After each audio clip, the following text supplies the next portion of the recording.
नमस्कार, मैं अदिति ओझा और आप देख रहे हैं विजडम न्यूज। स्वागत है आपका विजडम टॉप 10 में। दिवाली के अगले दिन दिल्ली की हवा बेहद खराब लेकिन 5 सालों में सबसे बेहतर, सीएम ने जताई खुशी। दिवाली का त्योहार भले ही खत्म हो गया हो, लेकिन दिल्ली में प्रदूषण का कहर अब भी जारी है। मंगलवार को AQI 323 के साथ राष्ट्रीय राजधानी की आबोहवा बेहद खराब स्तर पर दर्ज की गई।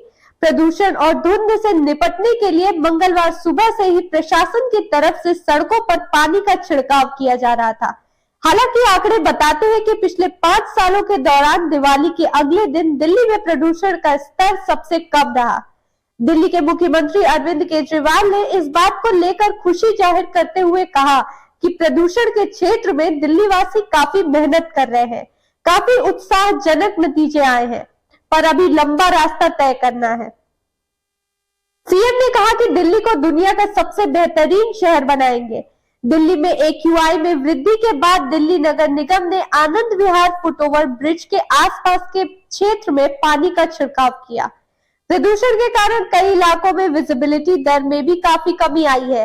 हालांकि अनुकूल जलवायु के कारण सोमवार की रात की तुलना में आज हवा की गुणवत्ता में सुधार हुआ है।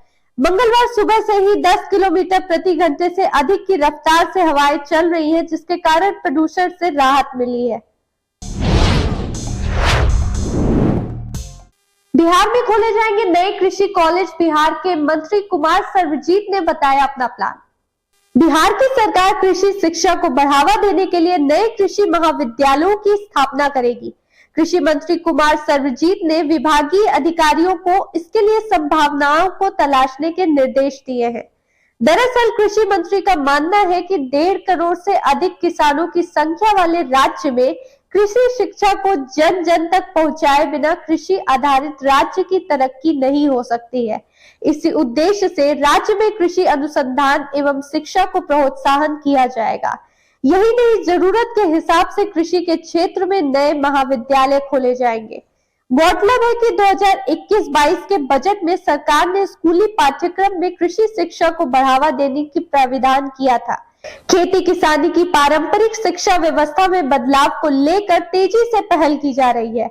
वर्तमान में राज्य कृषि बिहार कृषि विश्वविद्यालय के अधीन कृषि अनुसंधान संस्थान मीठा के परिसर में कृषि व्यवसाय प्रबंधन महाविद्यालय, बिहार कृषि विश्वविद्यालय के अधीन सबौर, भागलपुर में एक कृषि जैव प्रौद्योगिकी महाविद्यालय और बिहार कृषि विश्वविद्यालय के अधीन आरा, भोजपुर में कृषि अभियंत्रण महाविद्यालय की स्थापना पढ़ाई चल रही है। इसके अलावा राजेंद्र प्रसाद केंद्रीय कृषि विश्वविद्यालय, पूसा के अधीन पंडित दीनदयाल उपाध्याय उद्यान और वानिकी महाविद्यालय मोतिहारी संचालित है। बिहार में साइबर क्राइम का शिकार बने मुख्य सचिव, बिना OTP आए निकाले गए 40,000। बिहार में साइबर अपराधियों का कहर लगातार जारी है। राज्य में साइबर अपराधी आम हो या खास, सबको निशाना पर लेने में लगे हैं। ताजा मामला चौंकाने वाला है। साइबर फ्रॉड बगैर किसी हिचकिचाहट के किसी के भी बैंक अकाउंट में सेंधमारी कर दे रहे हैं। इस बार साइबर अपराधियों ने बिहार के मुख्य सचिव और IAS अधिकारी आमिर सुबहानी के साथ ही साइबर फ्रॉड की घटना को अंजाम दे दिया। मुख्य सचिव के बैंक अकाउंट से 40,000 रुपए का ट्रांजैक्शन हो गया। आश्चर्य की बात तो यह है कि जब इस पैसे का ट्रांसफर किया जा रहा था, तब मुख्य सचिव के मोबाइल पर बैंक की तरफ से OTP तक नहीं आया, लेकिन जैसे ही पैसे का ट्रांसफर हुआ, इसका मैसेज मुख्य सचिव के मोबाइल पर आ गया। इसके बाद मुख्य सचिव हैरान रह गए। मुख्य सचिव आमिर सुबहानी की तरफ से अपने साथ हुए साइबर फ्रॉड की जानकारी आर्थिक अपराध इकाई के तहत चल रहे साइबर सेल को तत्काल दी गई। इसके बाद EOU की टीम सक्रिय हो गई। अज्ञात साइबर अपराधियों के खिलाफ FIR दर्ज की गई। इसके बाद टीम ने अपनी जांच शुरू की। जिस अकाउंट से रुपयों की निकासी और अवैध तरीके से हुई, वो भारतीय स्टेट बैंक में है। शुरुआती जांच के दरमियान ही EOU ने पता लगा लिया कि रुपए कहां ट्रांसफर किए गए हैं। बांग्लादेश में चक्रवाती तूफान से 9 की मौत। बांग्लादेश तट पर मंगलवार को चक्रवाती तूफान ने दस्तक दे दी। इससे यहाँ 9 लोगों की मौत हो गई। तूफान इतना शक्तिशाली था कि पेड़ उखड़ गए, कई मकान बह गए, सड़कें ध्वस्त हो गई, यहां तक कि संचार नेटवर्क भी क्षतिग्रस्त हो गए। ये जानकारी अधिकारियों ने दी। चक्रवाती तूफान सित्रंग के कारण पश्चिमी तट पर भूस्खलन हुआ। गनीमत है कि इससे पहले यहां से लोगों को निकाल लिया गया था। चक्रवात सित्रंग बंगाल की खाड़ी से शुरू हुई। तेज तूफान सित्रंग के कारण 88 किलोमीटर पर आवर की तेजी के साथ हवा चल रही थी। पेड़ों के गिरने से अधिकांश लोगों की जान चली गई। दक्षिण पूर्व बांग्लादेश के शरणार्थी शिविरों में किसी तरह की बड़ी क्षति की खबर नहीं है। बता दें, इन शिविरों में बड़ी संख्या में रोहिंग्या शरणार्थी हैं जो पड़ोसी देश म्यांमार से यहाँ आए हैं। बाढ़ के खतरे वाले इलाकों में रह रहे रोहिंग्या शरणार्थियों को तूफान को देखते हुए एहतियातन शिविरों के भीतर ही रहने की सलाह जारी की गई थी। राजधानी की सड़कों पर भारी बारिश हुई, जिसके कारण पूरे इलाके में बाढ़ के हालात पैदा हो गए। आवागमन में परेशानी हुई। इस तूफान से पश्चिम बंगाल के पूर्वी इलाके भी नहीं बचे। पिछले कुछ सालों से मौसम के कारण दक्षिण एशिया में व्यापक पैमाने पर नुकसान हुआ। पर्यावरणविदों ने चेताया कि जलवायु परिवर्तन से यहां अधिक क्षति होगी। विशेषकर बांग्लादेश की जनसंख्या बहुल इलाकों में इसका काफी असर होगा। 200 साल के इतिहास में यूके के सबसे कम उम्र के प्रधानमंत्री बने ऋषि सुनक। ऋषि सुनक ब्रिटेन के भारतीय मूल के पहले प्रधानमंत्री बन गए हैं। वर्ष 2015 में पहली बार संसद के लिए चुने गए 42 वर्ष के ऋषि 200 साल से अधिक वर्षों में ब्रिटेन के सबसे कम उम्र के प्रधानमंत्री बन गए हैं। अब ऋषि के हाथों में देश की आर्थिक संकट को संभालने का जिम्मा आ गया है। बता दें, पीएम का कार्यभार संभालने से पहले ऋषि किंग चार्ल्स तृतीय से मुलाकात करेंगे। इससे पहले सोमवार को सुनक ने देशवासियों को संबोधित करते हुए कहा था कि ब्रिटेन एक महान देश है और इसमें कोई संदेह नहीं कि हम एक गहन आर्थिक चुनौतियों का सामना कर रहे हैं। सुनक ने संकल्प लेते हुए कहा था कि मैं ईमानदारी और विनम्रता के साथ यूनाइटेड किंगडम के लोगों की सेवा करूंगा और दिन रात काम करूंगा। 200 साल के इतिहास में ब्रिटेन के प्रधानमंत्री बनने वाले सबसे युवा नेता ऋषि सुनक के सामने कई चुनौतियां भी होंगी। इसमें सबसे अहम है ब्रिटेन की अर्थव्यवस्था को सही दिशा में चलाना। बता दें, यूके में जनवरी 2025 तक मतदान नहीं होंगे और सुनक अब प्रधानमंत्री का पद संभाल रहे हैं, तो ये जिम्मेदारियां और बढ़ गई हैं। सबकी निगाहें सुनक की कैबिनेट पर होंगी और देखना होगा कि वह जेरेमी हंट को राजकोष के चांसलर के रूप में रखेंगे या नहीं। भारत सहित दुनिया के कई हिस्सों में ठप हुआ व्हाट्सएप 1.5 घंटे बाद शुरू हुई सेवाएं।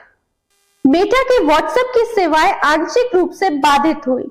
ऐसी खबरें हैं कि उपयोगकर्ताओं को मैसेजिंग प्लेटफॉर्म पर संदेश भेजने या प्राप्त करने में दिक्कत हो रही थी। हालांकि धीरे धीरे सेवाएं बहाल हो रही हैं। इसकी बहाली दोपहर 2:15 पर शुरू हुई। बता दें, ऐप दुनिया भर में दोपहर के बाद से काम नहीं कर रहा था और इसे अब तक के सबसे बड़े आउटेज के रूप में देखा जा रहा है। मेटा ने कहा है कि वह जल्द से जल्द सेवाओं को पूरी तरह से रिस्टोर करने की कोशिश कर रहा है। मीडिया रिपोर्ट्स के मुताबिक इटली और तुर्की के सोशल मीडिया यूजर्स ने भी संदेश नहीं भेज पाने के बारे में पोस्ट किया। उधर मेटा ने कहा कि वह सेवा को फिर से रिस्टोर करने का विचार कर रहा है।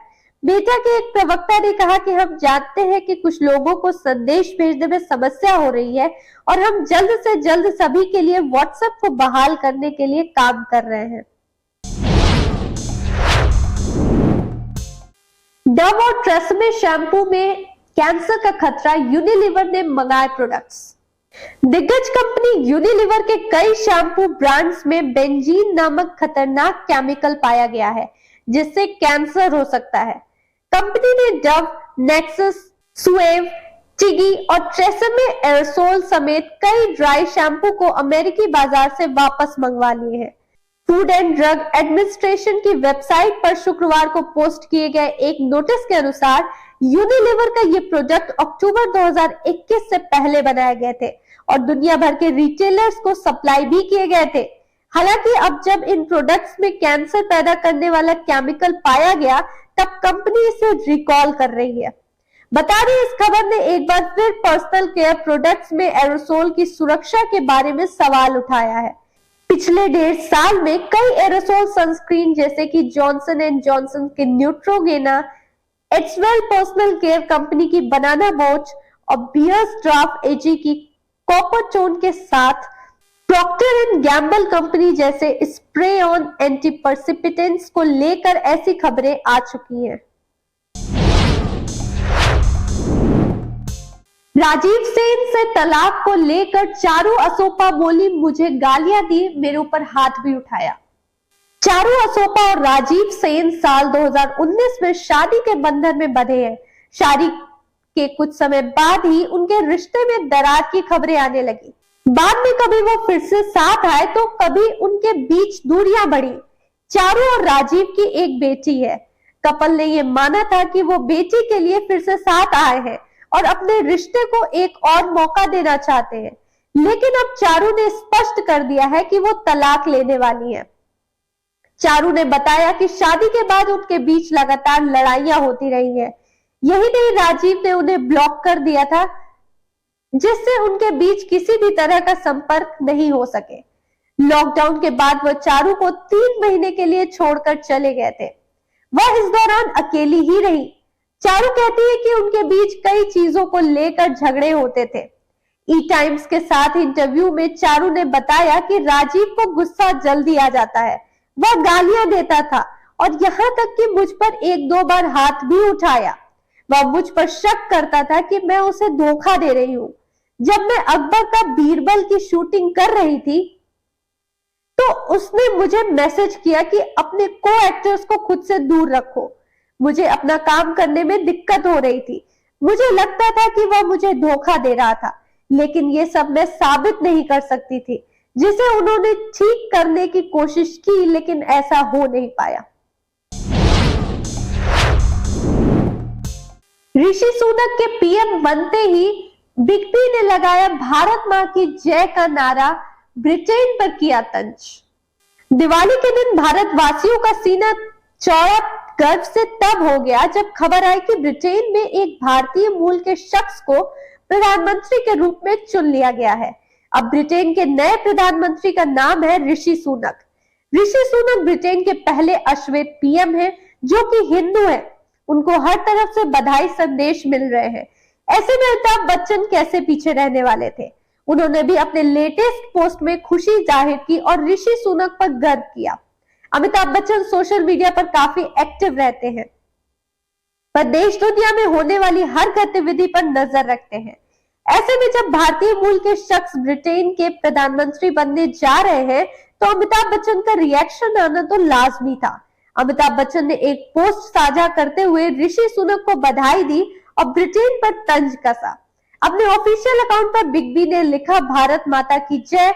अब ब्रिटेन के पास अपने देश की ओर से प्रधानमंत्री के रूप में एक नया वॉयसराय है। अंडर 23 वर्ल्ड रेसलिंग चैंपियनशिप में अमन ने हासिल किया खास मुकाम, बने पहले भारतीय। अमन स्पेन में हो रही अंडर 23 वर्ल्ड रेसलिंग चैंपियनशिप में 57 किलोग्राम वर्ग में गोल्ड मेडल जीतने वाले पहले भारतीय पहलवान बन गए हैं। फ्री स्टाइल पहलवान अमन ने यहां तुर्की के अहमद दुमान को हराकर अंडर 23 विश्व चैंपियनशिप का 57 किलोग्राम वर्ग का खिताब अपने नाम किया। अमन ने अपने सारे अंक दूसरे पीरियड में, जबकि उनके प्रतिद्वंदी ने प्रत्येक पीरियड में अंक हासिल किए। अभी के लिए बस इतना ही। कल फिर हाजिर होंगे कुछ और सुर्खियों के साथ। तब तक देखते रहिए विजडम न्यूज।